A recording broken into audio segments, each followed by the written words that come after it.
Engine में प्रयोग होने वाला स्टार्टर मोटर एक इलेक्ट्रिक मोटर है जिसका प्रयोग इंजन को क्रैंक करने के लिए किया जाता है।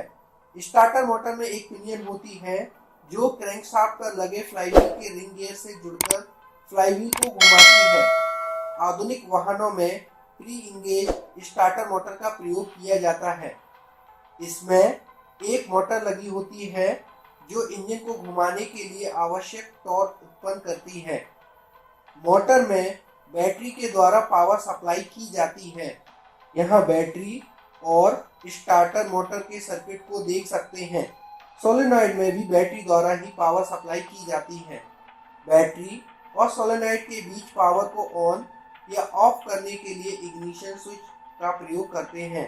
सोलेनॉइड एक प्रकार का इलेक्ट्रोमैग्नेटिक स्विच है जिसे एक्टिवेट होने के लिए करंट की आवश्यकता होती है। इग्निशन स्विच ऑन करते ही सोलेनॉइड एक्टिवेट हो जाता है। इस मूविंग कॉइल को प्लंजर कहते हैं। यह प्लंजर कॉइल के साथ पीछे की तरफ आकर कॉन्टैक्टर स्विच में लगे दोनों टर्मिनल को आपस में जोड़ देता है, जिसके फलस्वरूप स्टार्टर मोटर घूमने लगती है। इस प्रकार बैटरी और स्टार्टर मोटर के बीच सर्किट पूरा होता है। इग्निशन स्विच बंद करने पर सोलेनॉइड डीएक्टिवेट हो जाता है और बैटरी से स्टार्टर मोटर को जाने वाली सप्लाई रुक जाती है। बैटरी से स्टार्टर मोटर को डायरेक्ट पावर सप्लाई न देकर इनके बीच सोलेनॉइड और कॉन्टैक्टर स्विच का उपयोग करते हैं, क्योंकि स्टार्टर मोटर को अधिक पावर की आवश्यकता होती है और इसे घुमाने के लिए बहुत अधिक करंट की आवश्यकता होती है।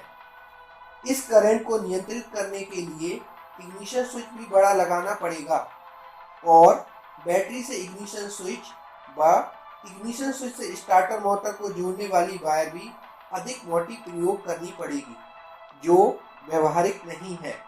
इस कारण सोलेनॉइड का प्रयोग करते हैं, जो अपेक्षाकृत बहुत कम करंट में ही एक्टिवेट हो जाता है।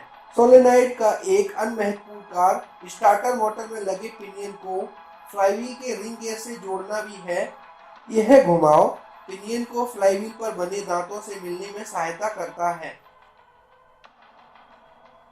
पिनियन को फ्लाईव्हील से जोड़ने के साथ ही कॉन्टैक्टर स्विच स्टार्टर मोटर को पावर सप्लाई से जोड़ देता है और स्टार्टर मोटर घूमने लगती है। यहाँ यह देख सकते हैं, फ्लाईव्हील की तुलना में पिनियन पर दांतों की संख्या कम होती है। ऐसा क्रैंकशाफ्ट को घुमाने के लिए आवश्यक टॉर्क को प्राप्त करने के लिए किया जाता है। यह टॉर्क अभी भी पर्याप्त नहीं होता है। इस टॉर्क को और अधिक बढ़ाने के लिए प्लेनेटरी गियर रिडक्शन का प्रयोग किया जाता है। प्लेनेटरी गियर रिडक्शन द्वारा अधिक गियर रिडक्शन होता है।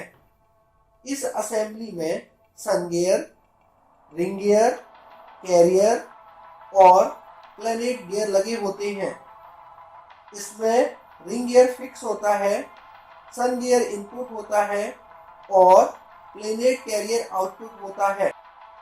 अब फ्लाईव्हील को पिनियन तथा प्लेनेट गियर असेंबली के द्वारा इंजन को घुमाने के लिए पर्याप्त टॉर्क उपलब्ध होता है।